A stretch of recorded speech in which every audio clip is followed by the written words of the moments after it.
Mavericks, California. Mavericks. The name alone strikes fear and awe into the hearts of surfers everywhere. The Northern California big wave spot was almost completely unknown until the place gained headline status in the early to mid 90s through a combination of surf magazine articles and the highly publicized death of Hawaiian pro Mark Fu.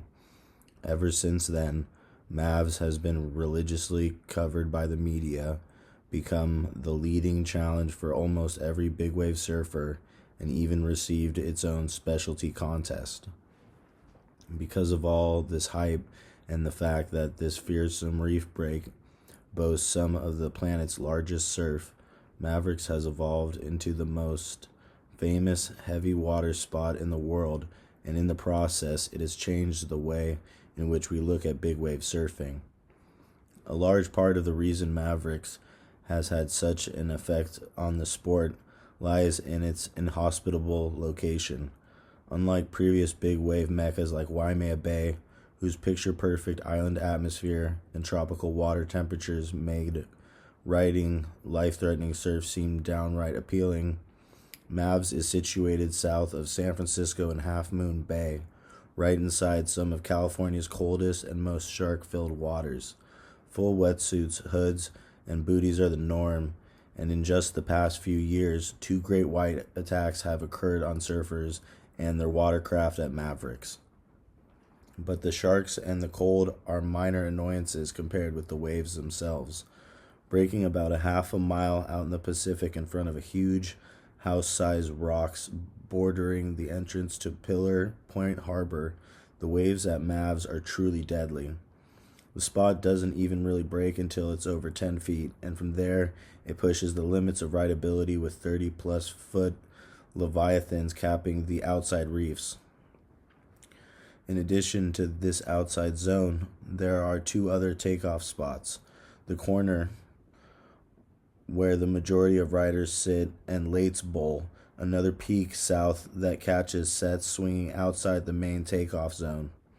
Unlike other big wave locales, which feature a large drop followed by a mushy shoulder, on a prime northwest swells, Mavericks is a freight train right, boasting enormous walled-up lines that throw out gaping top-to-bottom tubes even when it's huge.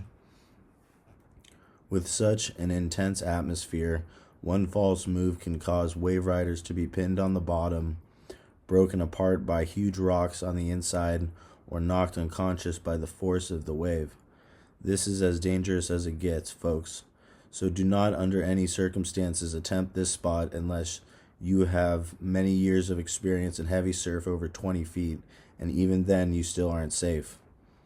Though Mavericks is generally ridden by experts only, it's such a powerful spot, even the top guns can fall victim to its ferocity. In 1994, Hawaiian big wave charger Mark Fu drowned while falling mid-face on a drop into a medium-sized 15-footer. This catapulted the sport into the mainstream media, and although this wasn't the first death in big surf and certainly not the last, all the attention on Fu's death at Mavericks has given big wave surfing a much more menacing countenance. Now, the search is on to find even more breaks with such dangerous qualities, and the world's heavy water crew have located several in the past years, including one in South Africa and one on an isolated reef off California. Like any extreme sport, riding large surf at Mavs is appealing for its adrenaline-pumping danger, but as Fu said himself, if you want the ultimate thrill, you've got to be willing to pay the ultimate price.